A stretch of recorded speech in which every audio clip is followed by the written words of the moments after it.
What is up, you guys? Welcome back to another podcast. My name is Jessica, your host of A Stronger You, where I help you expand your mind so you can become a stronger version of yourselves.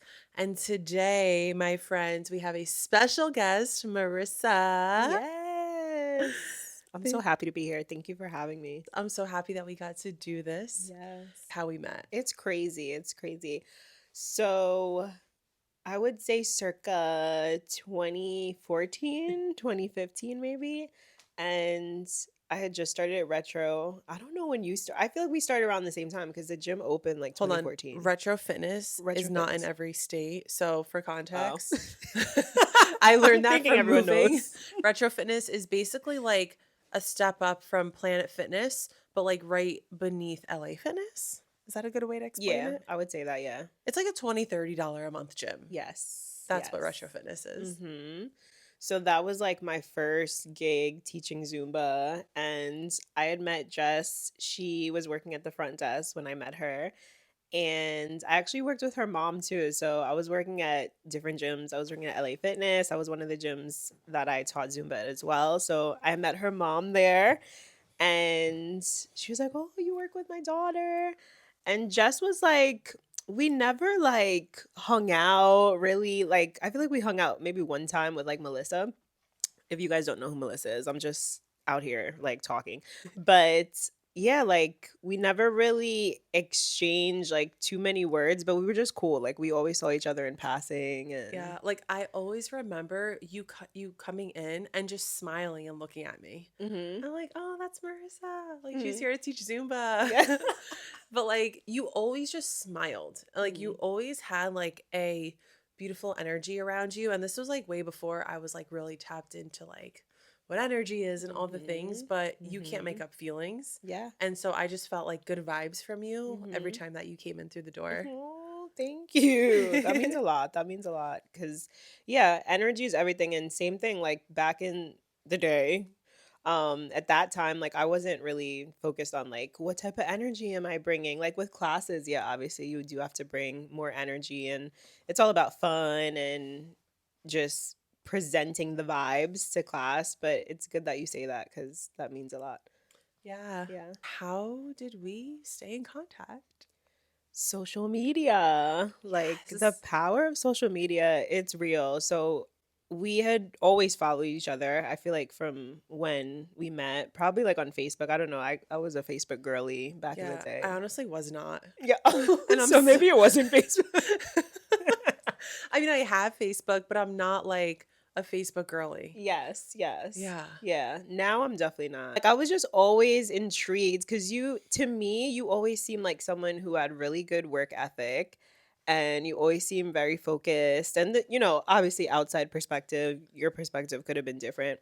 But you just always seem to me like someone who is very focused, determined. The past 5 years, I've been like seeing you share more and more. Mm-hmm. And also, like within the past 5 years, I've developed as a person on who I am. Mm-hmm. So that is also part of what I'm seeing in you, is like what I see in myself. Yes. And just seeing the things you're doing, I'm like, holy shit, like we're doing similar work in this world. Like, this is fucking cool. Mm-hmm. Before I started my journey, I would find this competitive. Mm-hmm. And like being fully transparent with you, like I used to be the girl that if I saw someone doing similar things, I'd be like, no, like I can't be friends with her. And that's real. Like Yeah. that's real life. Like that yeah, there's a lot of that happens and I've definitely gone through a phase of that as well, like feeling in competition with people and yeah. Yeah. And it's like, fuck, like who influenced that in my damn life? Right. And specifically, certain girls I followed on Instagram Mhm. kind of like portrayed that energy, like not collaborating with people.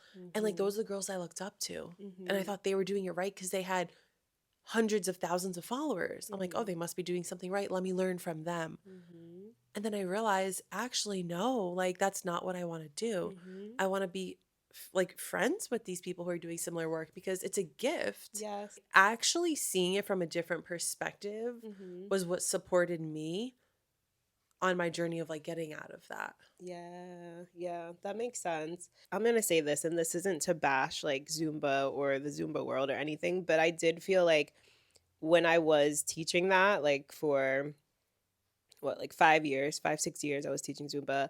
I did feel like there was a competitive energy within the community. Like the Mm. instructors, there was a lot of like cattiness and drama. So I feel like around that time is probably where I started like absorbing that energy. When you think about it, it's hypocritical because we would always do like these events together, like teaming up with other instructors, but then like there was so much talking behind each other's backs and stuff like that, and it was weird. Yeah, I mean, thank you for saying that because that brought up a light bulb in my mind where that's how fitness is too. Mhm. Like, how many followers do you have? How many clients do you have? What gym are you working at? Who are your clients? Do you have celebrity clients or do you have regular clients? Yeah. And, to each their own, but there is a lot of competition that I felt in the fitness industry. Now, because I'm still in that industry, I've strategically said yes and no to the certain things that I enjoy. And so where I'm at in the fitness industry, I feel no competition. I love that. I love that Yeah. for you. Do you feel like, because this is how I felt at the last gym that I worked at, do you feel like there's a hierarchy with like men in the fitness industry and women? Yes and no. So Mm-hmm. certain gyms I've worked in and certain studios that I've worked in, yes. Mm-hmm. And I think that could be one of two reasons for my perspective. Number one, we live in a world where men, male dominant people think they have the control over women. And so that's that. And I feel like a lot of y'all know what I'm talking about, which is bullshit because us women are creators. Like we are what birth life. But that's a whole nother subject, a whole nother podcast. And then I also feel like because at least in the group fitness industry, I feel like there's more women. And so when there's a male, Mm-hmm. they get all the attention. They get like most of the attention, like, oh my gosh, there's a Agreed. man. Agreed. Yeah, 100%. Where I'm at and what I do, like my business surrounds women. Like I serve women. Like that's it's my clientele. And nothing against like men, like not saying like I have men who take my class every now and then. But I feel like women just need to be more empowered and like elevated, like I feel like men they get that from a super young age. So that's why like us working together and collabing and like just giving women like more of like their flowers and just like shouting them out and realizing what they're doing and supporting them, supporting their businesses, like that's important. That's really important. For sure. Like that's huge with me, empowering women to step into who they are. Yeah. And I was once a girl who like wouldn't speak her truth, just speaking how I feel and speaking what my opinions are. From a young age, I wouldn't do that because there were men that I was around, whether it was family, whether it was people from school, but there were specific men that would shut me down and make me feel wrong anytime I would say something. And so Mm-hmm. from a young age, I became mute, not literally, but Yeah. I wouldn't speak my opinions and how I felt around powerful men. Mm-hmm. And it's still a muscle that I'm continuously working. Like, fuck yeah, sometimes it's uncomfortable, Mm-hmm. but I've made it a mission of mine to speak my truth around anyone who is in front of me. No matter if you are a multi-billionaire, no matter if you are homeless, no matter if you're an NBA player, no matter if you are a male teacher, like regardless of who he is, I've learned that I'm going to be okay if I speak my truth. I'm going to be more empowered and they can take it how they want to take it. And it's not up to me. Like I'm here in my body living this experience for me. And I would do myself a disservice and the people around me if I didn't speak my truth in front of them. Facts, big facts, facts, facts, facts. And also, I just want to say, like, we are so grateful and what's the word that I'm looking for aside from grateful? We're so privileged. We're Privileged. privileged because, so I was just traveling to Bali. I was telling Jessica, I went to Bali last week for my birthday, and one of the stops was in Dubai. I had a long layover, it was like a 10-hour layover. So I decided to just stay a night. so I could rest. I wasn't trying to stay in the airport for 10 hours. So I got a hotel and just feeling out the vibes, like being there for a couple hours, like the men don't talk to you. Like they will treat you like you do not exist. Like I had two taxi drivers, got in the car, hello, how are you? Nothing. Wow. Getting out the car, okay, bye, have a nice day. Nothing. So like hearing you talk about like, how we are able to like show up as ourselves and speak our truths, and like it's great that we can do that, but it's like we really have that privilege, especially here in like in America, because women over there, like they get silenced Yeah. and they're treated so different. It's crazy. I can only say this like with my perspective because I don't know about the religion in the Middle East too Mhm. much. I mean, Mhm. I am Armenian, so I have some heritage in that area, but Yeah. I'm not religious. But what I see as an outsider and energy wise is these women cover everything. And from what I've heard from like my friends traveling and living in Dubai, like women do not have like any say with anything. They do Like not. they can only show their eyes, and there's nothing wrong with that. But is there something wrong with that? Yeah. Like Yeah. being owned by men? It really puts things into perspective for sure.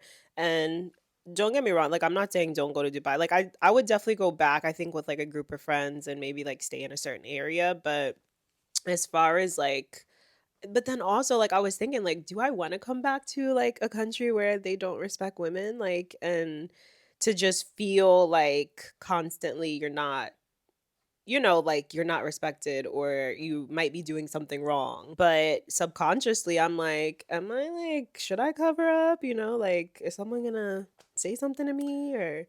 Yeah. And it's like I wonder cuz obviously they know if you're not Muslim and they know if we're not from there. Mm-hmm. Like that's for anywhere we travel, Americans, supposedly people just know that we're American. Yeah. I'm like, how the fuck do you know? But Right. whatever. I just thought about that and like the week of Thanksgiving, like being more grateful, and showing more gratitude, like that just popped into my mind. Like just being grateful that we have the opportunity to show up and speak our truth and come on YouTube and podcast and to, speak freely. Yeah, it's literally a blessing It that we is. get to do It this is. and Yeah. that we've overcome fear Mm-hmm. and that we've overcome any limiting beliefs to do this. And so that brings me into the next question, Yeah. which is what we wanted to really talk about on this episode, which is fear.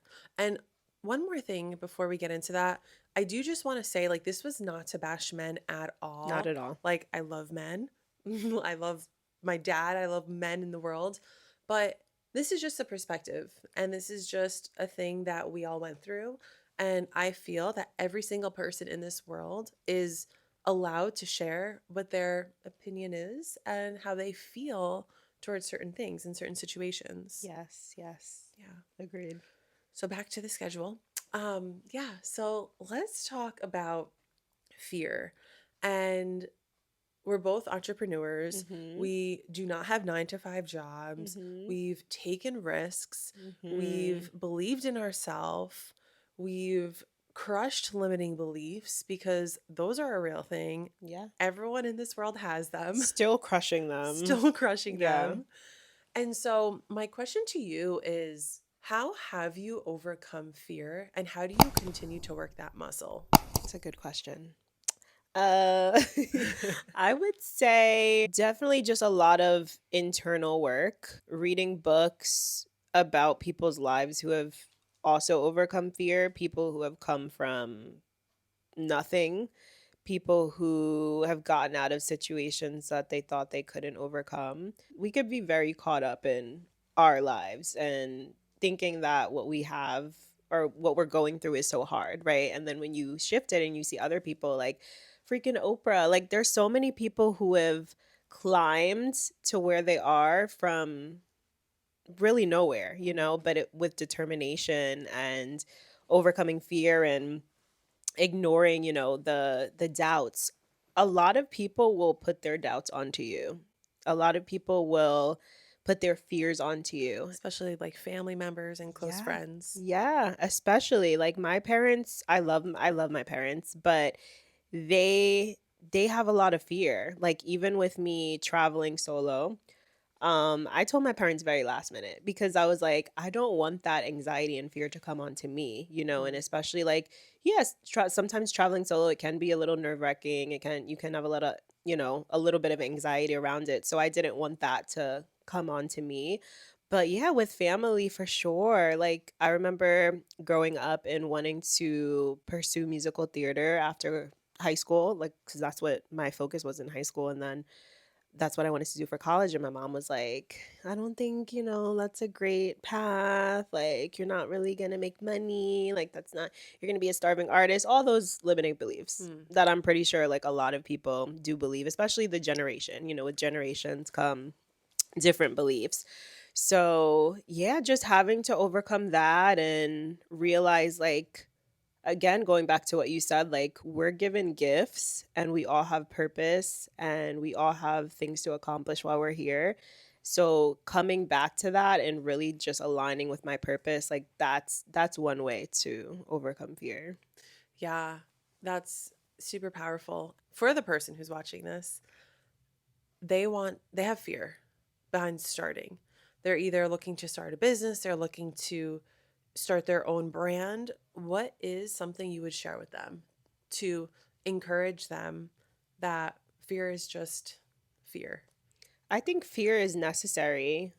I was talking about it on my last podcast episode and how fear is kind of like a requirement of life. Fear and failure. I think fear and failure go hand in hand. So if you're not scared about something or you're not feeling a little like uneasy or anxious, it means that you're not really passionate about it, right? Like a lot of the times the things that we really really want to do, there's going to be a little fear, right? Like, especially if it's something big, something you've never done, something that's getting you outside of your comfort zone, something that you don't really see anybody else doing. Like, you are going to have fear around that. And being able to overcome that, that's going to get you further. That's going to build the confidence. That's going to allow you to keep taking steps once you're able to see, like, okay, I got through that. Like, it wasn't so bad. Like, what was I scared for? What if there's a girl watching this right now and she really wants to put her artistry out on the internet, meaning she's a dancer, but she's not filming herself because she's scared of what other people are going to think? There's always going to be people who have an opinion. Like, Facts. there are always going to be people, whether they're good opinions, whether they're bad opinions.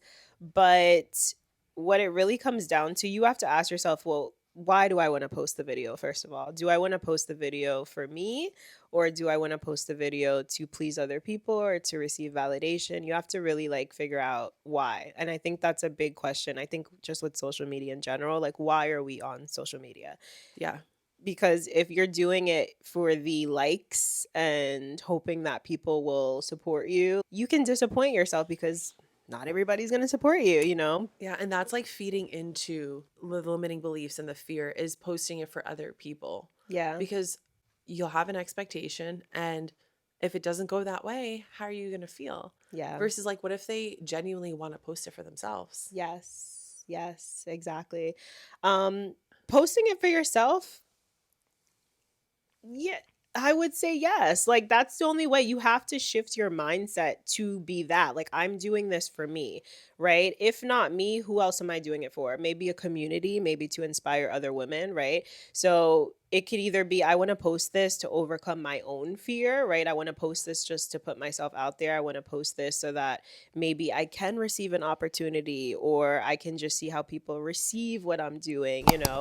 But yeah, there has to be a why. There has to be a reason why you're doing it. And you have to be able to kind of just get over the fact that there's always going to be opinions. Dude, it's literally like driving a car. Like, what in the situation of driving a car, the what is so important. Like, you need to know what you want to do first. Hmm. The what is drive a car. And then why is literally the gas that you put in the car. Yeah. Because without the gas, you're literally just going to be riding the brakes. Hmm. That was a Yeah. good fucking Yes, analogy. yes, Yes. yes.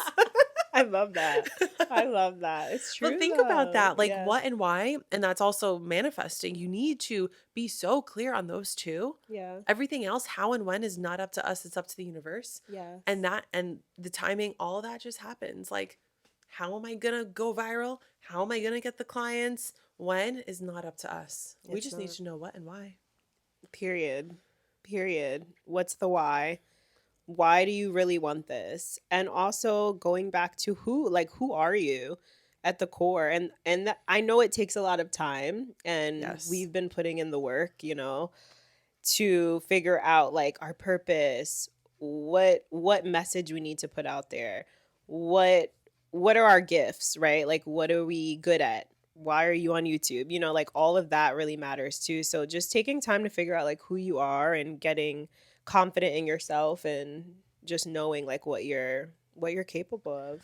I saw this really powerful quote the other day, and it said, it doesn't take, excuse me, it doesn't take a long time to start a successful business.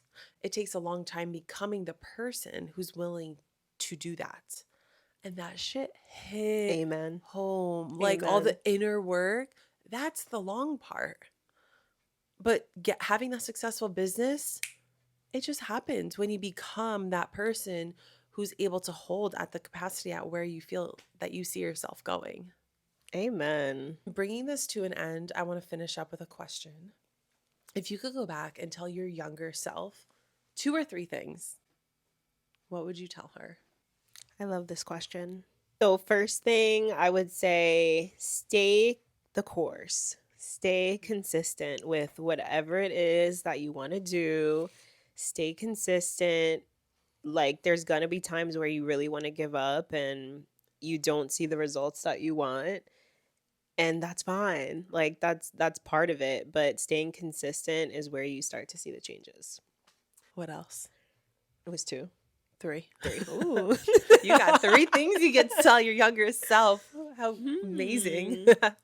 Two, I would say less friends is better. Popularity is it's cool when you're young and maybe like high school, college, whatever, but like sometimes having like a really intimate special group of people that you really mess with, like that's better. Like quality friendships over quantity. Quality over quantity Hmm.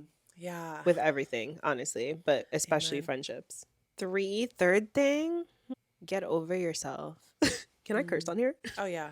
Get over your bullshit. Have this conversation with myself on the daily, right? Like sometimes you do things that aren't great or you kind of disappointed yourself in a way, whether it's a small disappointment or a big disappointment, and just being able to get over that and not get stuck on that, but being like, okay, well, I did this and it is what it is, honestly. Like, I'm going to move on from it and I'm going to do better next time. Like, that's been my motto this year. Mm. Don't be upset, just do better. Yeah, because you can't go back. You can only move forward. And all that stuff, all that shit it's just lessons. Like any failure, any wrong turn, it's all meant to be.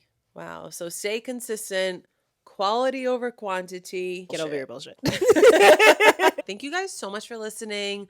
Please check out Marissa on all of her socials. I'm going to link it here on the screen, put it in the show notes. So my Instagram is @RissFitKitty, RISSFIT Kitty. Yes. If you want to learn how to dance, if you want to learn how to build your confidence, she's your girl. And she does many other things. She has her own podcast, Let's Yes. Be Real, which is Yes. what we're about to record right after this. So Mhm. head over to her channel if you want to hear more of this conversation. What are we going to talk about on that one? We're talking about determination and work ethic. Yes, I love that. Thank you so much for watching, and I'll see you in the next episode. Peace.